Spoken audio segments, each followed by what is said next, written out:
Hello दोस्तों, नमस्कार। आज के इस वीडियो में आपके लिए लेकर आया हूं क्लास 12 ज्योग्राफी चैप्टर फर्स्ट मानव भूगोल प्रकृति एवं विषय क्षेत्र के कुछ इंपॉर्टेंट क्वेश्चन आंसर को।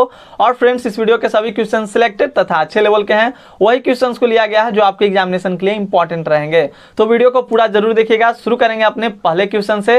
फर्स्ट क्वेश्चन है हमारा बहुत ही इंपॉर्टेंट क्वेश्चन। मैंने ऑलरेडी इन सभी क्वेश्चन को करा रखा है पिछले वीडियोज में। अगर आपने अभी तक उस वीडियो को नहीं देखा, जाइए हमारे चैनल के प्लेलिस्ट में आपको वीडियो मिल जाएगा, वहां से आप पूरा इसका एक्सप्लेनेशन वाला वीडियो देख सकते हैं। तो पहला प्रश्न हमारा कहता है कि मानव भूगोल को परिभाषित कीजिए, यानी कि डिफाइन ह्यूमन ज्योग्राफी। आपने भूगोल के बारे में पढ़ा, भूगोल किसे कहते हैं, उसमें हमने बताया कि भूगोल की दो शाखाओं के बारे में पढ़ना है। क्लास 11th में आपको भौतिक भूगोल के बारे में पढ़ना था और क्लास 12th में हमें ये मानव भूगोल के बारे में पढ़ना है। तो प्रश्न कहता है हमारा यहाँ कि मानव भूगोल को परिभाषित कीजिए, यानी डिफाइन ह्यूमन ज्योग्राफी। तो फ्रेंड्स, आपको पता है, ये मैंने इसको आंसर के रूप में यहाँ पे लिख दिया है, आप इसे समझिए। कहता है कि मानव भूगोल वह विज्ञान है जिसमें हम मनुष्य तथा वातावरण के पारस्परिक संबंधों का क्षेत्रीय आधार पर अध्ययन करते हैं। क्षेत्रीय आधार पर कहने का मतलब मैं भी आपको समझाता हूँ, या पिछले वीडियो में मैंने आपको समझाया भी है, तो हो सकता है अगर आपने उस वीडियो को देखा हो तो आपका कंसेप्ट पहले से क्लियर हो। तो प्रश्न क्या कहता है कि मानव भूगोल को परिभाषित कीजिए। तो उत्तर मैंने लिखा है कि मानव भूगोल वह विज्ञान है जिसमें हम मनुष्य होता है तथा वातावरण के पारस्परिक संबंधों का क्षेत्रीय आधार पर अध्ययन करते हैं। किस आधार पर? क्षेत्रीय आधार पर। यहाँ पर क्षेत्रीय वर्ड पर देखिए जोर दिया गया, इसे मैं अभी समझा रहा हूँ क्या करने का इसका तात्पर्य है। भौतिक पर्यावरण के साथ मानवीय गतिविधियों का क्षेत्रीय अध्ययन। जैसे कहने का मतलब हम लोगों ने भौतिक पर्यावरण के बारे में, यानी कि भौतिक भूगोल के बारे में पढ़ा, जिसमें आपके आ गए थे जैसे पानी हो गया, ये सब जो भगवान के द्वारा बनाया गया, जो ईश्वर यानी कि प्रकृति ने हमें दिया, तो वो भौतिक हो गया था। और उसी का हम लोग क्षेत्रीय आधार पर अध्ययन करते हैं। जैसे मान लीजिए हम लोगों ने जल के बारे में पढ़ा, पानी के बारे में पढ़ा, और जल से हम लोग यहाँ पर क्या मानव भूगोल में इसी को नहर के रूप में पढ़ेंगे, यानी कि उसका क्या किए, जल का जो एक क्षेत्रीय आधार पर हम लोगों ने अध्ययन किया। अगर वनस्पति की बात कर लें तो वनस्पति के बारे में हम लोग बात करते हैं भौतिक भूगोल में, और यहाँ पर हम लोग बात करेंगे उसी को, गेहूं ले लीजिए, जो भी आपके वनस्पति में आ गए उसको ले लीजिए। तो इस तरह से तो मानव भूगोल को परिभाषित करना है, डिफाइन ह्यूमन ज्योग्राफी। तो ध्यान रखिएगा कि मानव भूगोल वह विज्ञान है जिसमें हम मनुष्य तथा वातावरण के पारस्परिक संबंधों का क्षेत्रीय आधार पर अध्ययन करते हैं। किस आधार पर? क्षेत्रीय आधार पर अध्ययन करते हैं, उसी को हम लोग क्या कहते हैं, मानव भूगोल कहते हैं। और भूगोल का मतलब आप लोगों ने पिछले वीडियो में पढ़ लिया है कि पृथ्वी का अध्ययन होता है, और अध्ययन दो शाखाओं में किया जाता है। एक आपके आ जाते हैं भौतिक भूगोल, जिसमें आपका जलवायु हो गया, भू संरचना हो गया, भू आकृतियां, मृदा, जीव, ये सब आपके आ जाते हैं एग्जाम्पल्स में। और मानव भूगोल में हम लोग राजनीति के बारे में, माने कि क्षेत्रीय आधार पर हम लोग पढ़ते हैं। जो भी भौतिक भूगोल में हमें पढ़ने के लिए होता है उसका क्षेत्रीय आधार पर यहाँ पर अध्ययन किया जाता है। तो उम्मीद करता हूं आपके कंसेप्ट क्लियर हो चुके होंगे। यानी कि human geography study the inter relationship between physical environment and human beings. तो याद रखिएगा, ये सारे टर्म्स आपके लिए इंपॉर्टेंट रहेंगे। हम लोग मानव भूगोल में क्षेत्रीय भौतिक भूगोल का क्षेत्रीय आधार पर अध्ययन करते हैं। नेक्स्ट जो हमारा प्रश्न है, प्रश्न संख्या 2। आप हमारे वेबसाइट www.softstudy से इसका नोट्स डाउनलोड कर लीजिएगा और इसे कॉपी में नोट बना लीजिएगा। प्रश्न संख्या 2 कहता है हमारा कि मानव भूगोल के विभिन्न परिभाषाओं का उल्लेख कीजिए। अब हमारे समक्ष बहुत ही अच्छा प्रश्न हमारे समक्ष देखने को मिल गया, विभिन्न परिभाषाओं का। एनसीईआरटी में आपने देखा कि 3 डिफिनीशन दिए गए थे, एक रैटजेल के अनुसार, एलएनसी सैंपल के अनुसार और पॉल विडाल डी लाब्लास के अनुसार। तो उसे मैंने यहाँ पे लिख दिया ताकि आपके सारे कंसेप्ट क्लियर हो जाएं। तो मानव भूगोल के विभिन्न परिभाषाओं में आपके 3 जो है मुख्य हैं, जो कि आपको एनसीईआरटी में दिए गए हैं। ऐसे अनेक भूगोलवेताओं ने अनेक डिफिनीशन दिए हैं, तो हमें उतने सारे डिफिनीशन को तो याद रखना नहीं है, बस जो हमारे लिए इंपॉर्टेंट है उसी को हम लोग देखेंगे। तो रैटजेल के अनुसार, रैटजेल ने कहा है, फ्रेडरिक रैटजेल इनका पूरा नाम था, इन्होंने अपनी एक पुस्तक लिखी थी एंथ्रोपोजियोग्राफी, जिसे आप एंथ्रोपोलॉजी के नाम से भी जानते हैं। बुक में अलग अलग बुक में अलग अलग तरह से दिए जाते हैं, तो याद रखिएगा। और इन्हें मानव भूगोल के जनक के नाम से भी जाना जाता है, ठीक है। तो याद रखना है, मैंने ऑब्जेक्टिव में क्वेश्चंस आपको कराया था और मैं कल इसका ऑब्जेक्टिव क्वेश्चंस कराऊंगा, तो उसमें हम लोग पूरे के पूरे कंसेप्ट को अच्छे तरीके से क्लियर करेंगे। तो रैटजेल के अनुसार मानव भूगोल मानव समाजों और धरातल के बीच संबंधों का क्या है, तो संश्लेषित अध्ययन है। मतलब कहने का मतलब क्या हुआ साथियों, मानव भूगोल जो है यानी कि ह्यूमन ज्योग्राफी जो है वो मानव समाज, जो हमारा समाज है, और धरातल कहने की मतलब, धरातल कहने का मतलब हो गया कि पृथ्वी। तो हमारे समाज और पृथ्वी के बीच संबंधों का क्या है, तो एक संश्लेषित अध्ययन है, मतलब एक जुड़ा हुआ अध्ययन है, इसमें हम लोग अध्ययन करते हैं, साइंथेसिस अध्ययन है, स्टडी है। और एलएनसी सैंपल यानी कि जो रैटजेल की शिष्या थी, इन्होंने भी एक पुस्तक लिखा था, याद रखिएगा, इन्फ्लुएंसेस ऑफ ज्योग्राफिकल इन्वायरमेंट, इनका पुस्तक का नाम है। ये रैटजेल की शिष्या थी, मतलब रैटजेल की स्टूडेंट थी। तो इन्होंने भी मानव मानव भूगोल को डिफाइन किया है, कहा है एलन सी सैंपल के अनुसार कि मानव भूगोल अस्थिर पृथ्वी और क्रियाशील मानव के बीच परिवर्तनशील संबंधों का अध्ययन है। अस्थिर पृथ्वी यानी कि जो पृथ्वी है वो स्थिर नहीं है, क्या है तो अस्थिर है। तो पृथ्वी और क्रियाशील मानव, जो मानव भी है तो क्रियाशील है, हर समय क्रियाशील करते रहता है, क्रिया करते रहता है, क्रिया का मतलब काम हुआ, तो मानव के बीच परिवर्तनशील संबंधों का क्या है तो अध्ययन है। तो इन दोनों ने इस तरह से डिफाइन किया और इनके डिफिनीशन को आप डायरेक्टली रट जाइएगा, क्योंकि किसी के कहे गई बातों को हम बनाकर नहीं लिखते हैं, उसी को उसी तरीके से लिखना होता है, इसलिए इसे आप लोग रट लीजिएगा और पढ़ाई पे ध्यान दीजिए। प्रश्न यहाँ पर जो हमारे तीसरा जो definition Paul Vidal de Laplace के द्वारा दिया गया, ये रूसी भूगोलवेता है। इन्होंने कहा कि हमारी पृथ्वी को नियंत्रित करने वाले भौतिक नियमों तथा इस पर रहने वाले जीवों के मध्य संबंधों के अधिक संश्लेषित ज्ञान से उत्पन्न संकल्पना को हम लोग मानव भूगोल के रूप में डिफाइन करते हैं। किनके द्वारा? पॉल विडाल डी लाप्लास के द्वारा।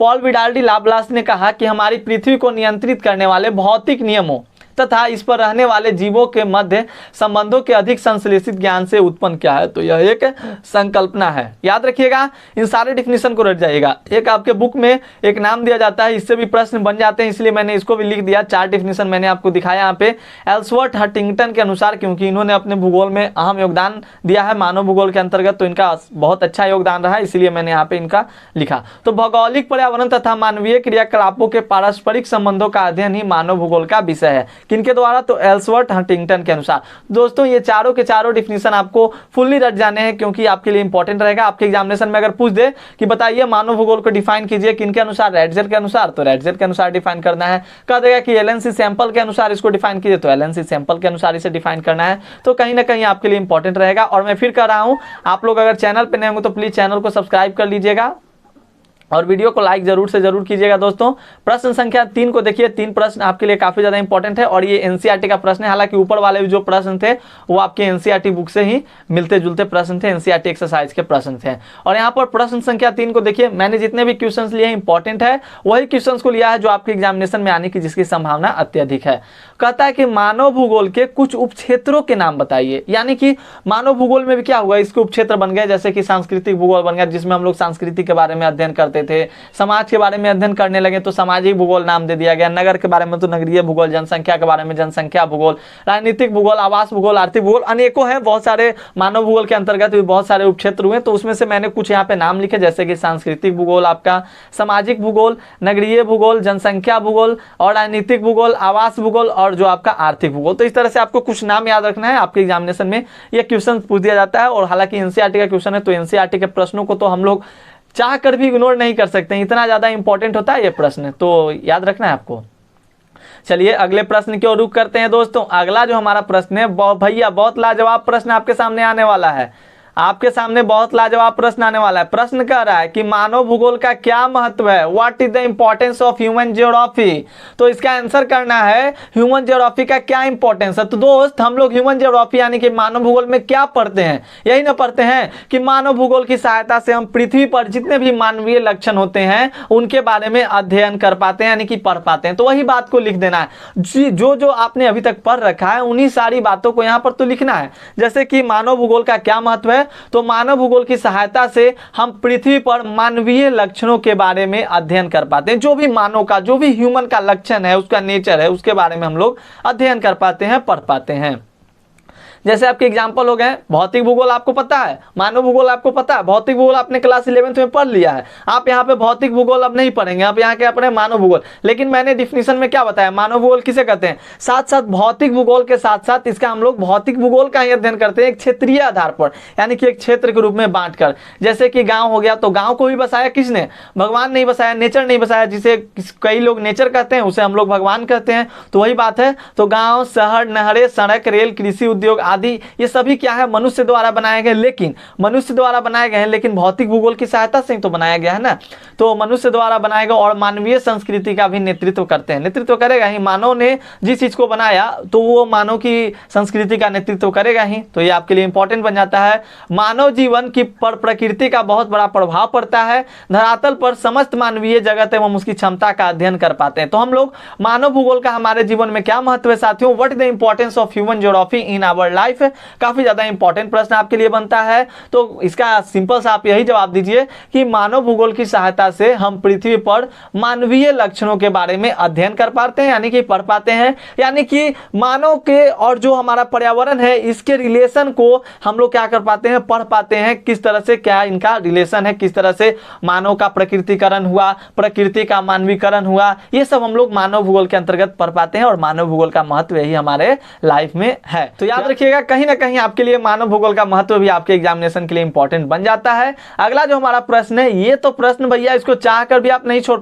छोड़िएगा। कहा जाता है ना कि ना तो तुम्हें पढ़ना मंजूर है, नहीं तुम्हें छोड़ना मंजूर है। वही ये प्रश्न आपका 5 नंबर है। कहता है कि मानव के प्राकृतिकरण यानी कि नेचुरलाइजेशन ऑफ ह्यूमन से आप क्या समझते हैं। समझ लीजिए ये जो आपका यहाँ जो नेम है मानव का प्राकृतिकरण, इसी में आपका आंसर छुपा हुआ है। कहता है मानव का प्राकृतिकरण यानी कि जो मानव था उसका नेचुरलाइजेशन हुआ, यानी प्राकृतिकरण हुआ, यानी कि मानव का प्रकृति के अनुसार अपने आप को ढाल लेना। आज से जब शुरू मानव जाति का अभिप्राय हुआ, मानव जाति यहाँ पर आए तो क्या करते थे, वो प्रकृति के अनुसार अपने आप को ढाल लेते थे, क्योंकि रहने के लिए आवास नहीं था, जंगलों में लोग रहा करते थे। तो मान लीजिए कि ज्यादा गर्मी पड़ी तो उसी गर्मी के अनुसार वो लोग रहना पसंद करते थे। तो होता क्या था, मानव के प्रकृतिकरण यानी कि मानव किस तरह से प्रकृतिकरण किया, यानी नेचुरलाइजेशन ऑफ ह्यूमन किस प्रकार से हुआ, इसी को हम लोग को बताना है कि आप इससे क्या समझते हैं। तो मानव का प्रकृतिकरण कहने का मतलब होता है कि मानव का प्रकृति के अनुसार, यानी कह सकते हैं आप जिसे भगवान कहते हैं, प्रकृति ही कहिएगा यहाँ पे, तो मानव का प्रकृति के अनुसार अपने आप को ढाल लेना, यानी अपने आप को इस तरह से एडजस्ट करना जैसे प्रकृति हमें रखती है उस प्रकार से रह लेना। बारिश अगर आए तो बारिश में, अगर हमारे पास रहने के लिए घर नहीं तो उसका सहन करना है, इस तरह से था। जैसे उदाहरण के तौर अगर ले लें तो प्रौद्योगिकी जो होती है, टेक्नोलॉजी होती है, वो किसी समाज के सांस्कृतिक विकास के स्तर की सूचक होती है। बिल्कुल यही तो हुआ, प्रकृति ने हमें अवसर दिया था और हम लोगों ने उसी अवसर को प्राप्त करके आज यहाँ पर हम लोग इतना विकास कर लिए हैं। तो प्रौद्योगिकी जो होती है यानी कि टेक्नोलॉजी जो होती है साथियों, टेक्नोलॉजी याद रखिएगा, मैं यहाँ पे लिख भी देता हूँ, तो किसी समाज के सांस्कृतिक विकास के स्तर की सूचक होती है। मानव प्रकृति के नियमों को अच्छे ढंग से समझने के बाद ही प्रौद्योगिकी का विकास कर पाया। जो मानव था वो प्रकृति के नियमों को अच्छे तरीके से समझा, जैसे कि जंगलों में आग लगा यानी कि गर्मी लगी तो उष्मा के नियमों से यहाँ पर बहुत सारे खोज हुए, बहुत सारे आपके डीएनए का पता चला, आनुवांशिकता की खोज हुई, ये सब आपके एनसीईआरटी में भी बताया गया है। तो यहीं से मतलब कि प्रकृति के नियमों को अच्छे ढंग से समझने के बाद ही मानव जो हुआ प्रौद्योगिकी का यानी टेक्नोलॉजी का विकास कर पाया। और आज वही टेक्नोलॉजी का देन है कि हम लोग एक दूसरे से आपस में इंटरेक्ट कर पा रहे हैं। आप कहां और हम कहां, फिर भी आप हमें देख पा रहे हैं और मैं आपके कमेंट्स को पढ़ पा रहा हूं। तो यही है, वीडियो को देखिएगा, समझ में आएगा, कमेंट जरूर से जरूर कीजिएगा। तो थर्ड जो यहाँ पर पॉइंट हमारा कहता है, जब प्रौद्योगिकी का स्तर निम्न था तब मानव प्रकृति के आदेशों के अनुसार अपने आप को ढालने के लिए बाध्य था। हाँ, जीता जागता एग्जांपल आप दे सकते हैं। आपने महाभारत देखा होगा, महाभारत में आपको पता है कि एक बार जब प्यास लगती है जंगल में पांडवों की माता को, तो वो क्या करते हैं, कहते हैं बेटा पानी चाहिए, तो वो जाते हैं तो पहले उनसे आज्ञा बिना आज्ञा लिए हुए ही क्या कर लेते हैं, पानी लेने लगते हैं। तो वो कहते हैं रुको, पहले मुझे अपने प्रश्नों का जवाब दो, मैं तुमसे कुछ प्रश्न करना चाहता हूं। तो जवाब नहीं देते तो मूर्छित होकर वहीं गिर जाते हैं। यानी कि पहले क्या था, लोग डरते थे, यानी कि लोग प्रकृति के आदेशों के अनुसार अपने आप को ढालने के लिए बाध्य थे, विवश थे, क्योंकि भैया उनके पास ना तो टेक्नोलॉजी थी ना ही कुछ विकास था। तो प्रकृति के बाध्य में ही रहना पड़ेगा ना। जब तक मान लीजिए आप नहीं कमाइएगा तो अपने माता पिता के पैसे पे ही ना पलिएगा, अपने किसी पे आश्रित रहिएगा जब तक आप काम नहीं करते हैं। तो यही बात थी, आप जब तक पढ़ाई नहीं कीजिएगा तो चोरी पर नहीं आश्रित रहिएगा कि जाएंगे एग्जामिनेशन देंगे वहां पे चोरी होगी तो हम लोग चोरी करेंगे। तो यही पहले के नियम में था। क्या था, तो मानव के प्राकृतिकरण में वही समझिए कि जब तक हम लोग कुछ नहीं करेंगे तो अपने आश्रयदाता यानी माता पिता पे हम लोग क्या करेंगे, आत्मनिर्भर रहेंगे। तो उसी तरह से जब प्रौद्योगिकी का स्तर निम्न था यानी कि जब टेक्नोलॉजी का जो विकास था वो बहुत ही कम था, तब मानव प्रकृति के आदेशों के अनुसार अपने आप को ढालने के लिए विवश था, बाध्य था, मजबूर था। इस प्रकार की अन्योन्य क्रिया करने का मतलब होता है परस्पर क्रिया, एक दूसरे में आपस क्रिया करना, को पर्यावरण निश्चयवाद कहा गया है। बहुत इंपॉर्टेंट टर्म्स है, कल मैंने पढ़ाया है इसको, निश्चयवाद क्या होता है और संभववाद क्या होता है। तो इंपॉर्टेंट रखिएगा, इसका डेफिनेशन मत भूलिएगा। तो ये जो मानव का प्रकृतिकरण है किसके अंतर्गत आता है, आपका ये निश्चयवाद के अंतर्गत आता है। यही रैटजेल ने इसको डिफाइन किया था, ध्यान दीजिएगा। तो 4 पॉइंट यहाँ कहता है, इस अवस्था में मानव प्रकृति की सुनता था, उसकी प्रचंडता से भयभीत होता था और उसकी पूजा करता था।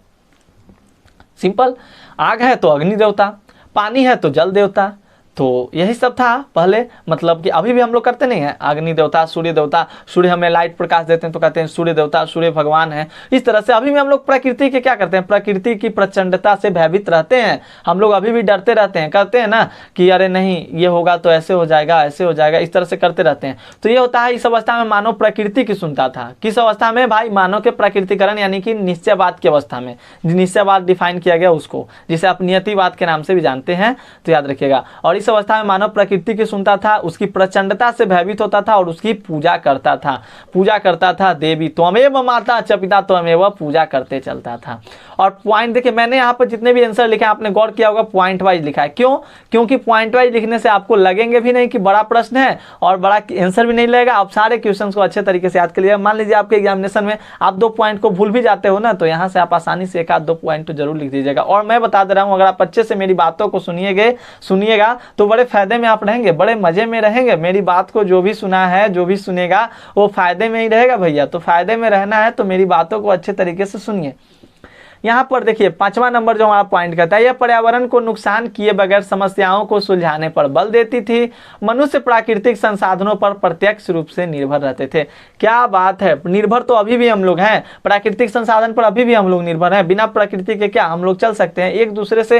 यानी कि भौतिक भूगोल और मानव भूगोल दोनों क्या एक ही है, बस भूगोलवेताओं ने उसे क्या किया, बांट दिया ताकि हमें पढ़ने में भी आसानी हो जाए। जैसे कि आपने सुना होगा, आपके जो पप्पा होंगे या दादा होंगे वो लोग क्या कहते हैं कि हमारे समय तो सिलेबस बहुत हार्ड था। बिल्कुल सिलेबस हार्ड था भैया, क्योंकि उस टाइम ज़्यादा उतना लोगों को नॉलेज नहीं था। सिलेबस उस तरीके से डिजाइन कर दिया गया ताकि लोगों को हार्ड लगने लगे।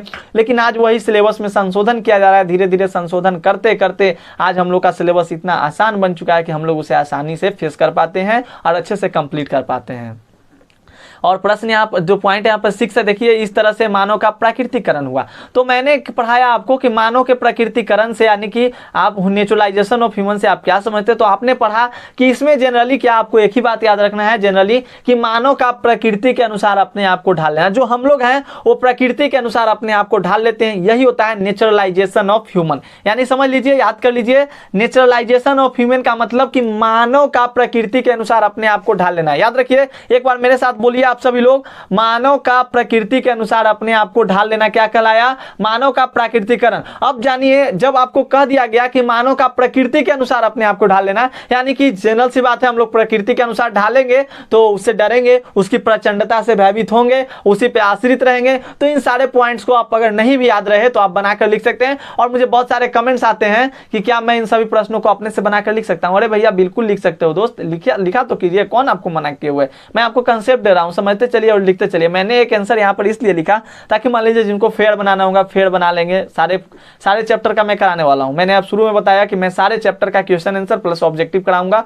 डिटेल वीडियो मैं नहीं दे पाऊंगा, बस क्वेश्चन आंसर के साथ मैं सारे कंसेप्ट को क्लियर करते चलूंगा। आपको ऐसा एक भी फील नहीं होगा कि आपने चैप्टर को नहीं पढ़ा, हालांकि चैप्टर 1 का मैंने डिटेल वीडियो करा दिया है। 6 नंबर प्रश्न है, प्रकृति का मानवीकरण यानी कि ह्यूमनाइजेशन ऑफ नेचर क्या है। और हिंदी इंग्लिश पढ़ने के लिए आपको हमारे नए चैनल को सब्सक्राइब कर लेना है। नीचे डिस्क्रिप्शन में लिंक दिया गया है, लिखा होगा हिंदी इंग्लिश के लिए चैनल को सब्सक्राइब करें, उसे सब्सक्राइब कर लीजिए ताकि आप हिंदी इंग्लिश की क्लासेस कर पाएं अच्छे तरीके से। तो प्रकृति का मानवीकरण यानी ह्यूमनाइजेशन ऑफ नेचर क्या है? तो प्रकृति का मानवीकरण, वही बात उसमें हम लोगों ने पढ़ा कि मानव जो होता था प्रकृति के अनुसार अपने आप को ढालता था। इसमें क्या होगा, मानव जो होगा वो टेक्नोलॉजी का उपयोग करके, टेक्नोलॉजी को अपना करके प्रकृति को अपने अनुसार ढाल लेना, प्रकृति को अपने अनुसार ढाल लेना, यानी प्रकृति को ही विवश कर दिया कि तुम मेरे अनुसार ढल जाओ। अब ऐसी बात क्यों आती है मैं आपको बताता हूं। आपने पढ़ा कि किस तरह से मानव का प्रकृतिकरण हुआ और प्रकृति का मानवीकरण हुआ। तो निश्चयवाद अवधारणा को गलत क्यों किया गया, मैंने पिछले वीडियो में बताया था।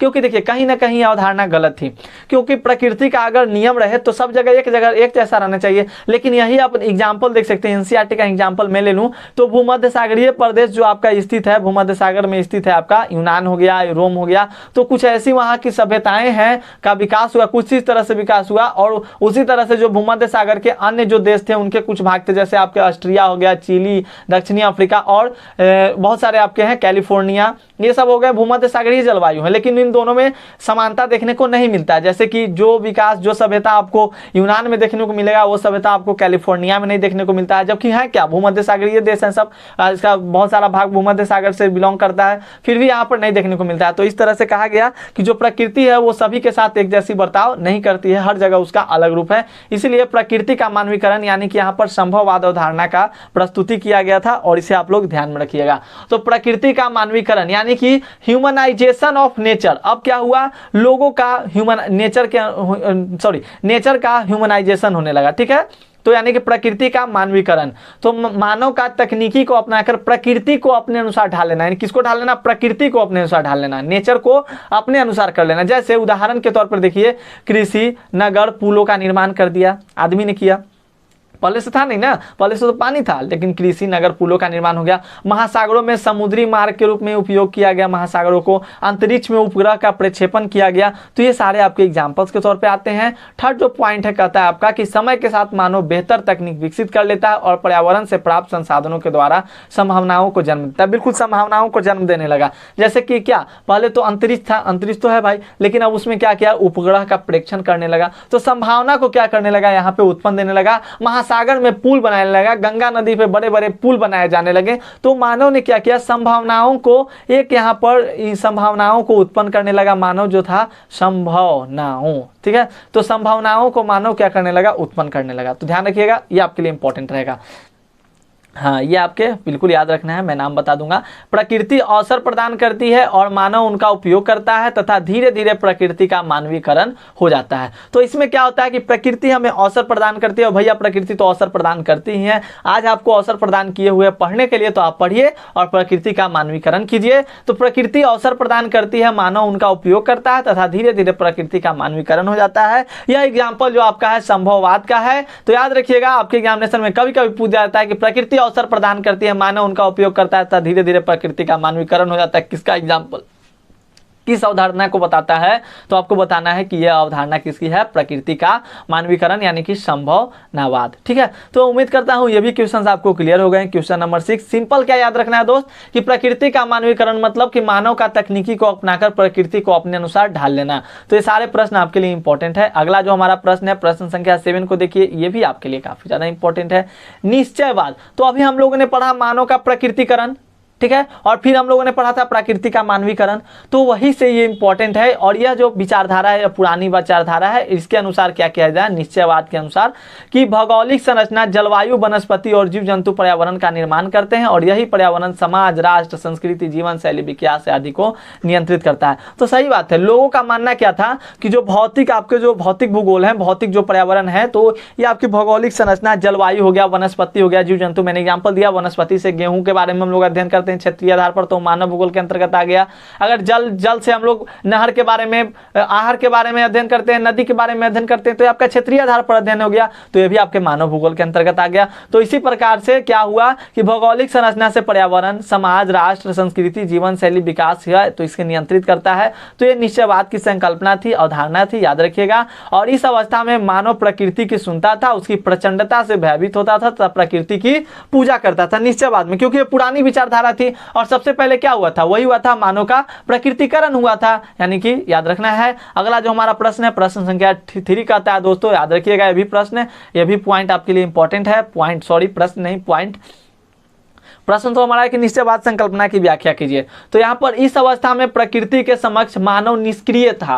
प्रकृति के अनुसार ही मानव स्वयं को ढालता था, यानी मानव निष्क्रिय था। प्रकृति जो कहेगी उस तरीके से चलना है, धूप करेगी तो धूप सहना है, बरसात आएगी तो बरसात को सहना है। ये यहाँ पर अवधारणा आपको बताई जाती है। तो समझ में आ रहा है आप सभी को? समझ में आ रहा तो कमेंट सेक्शन में कमेंट कीजिएगा और वीडियो को जरूर से जरूर लाइक कीजिएगा और अपने दोस्तों के साथ शेयर करते चलिएगा।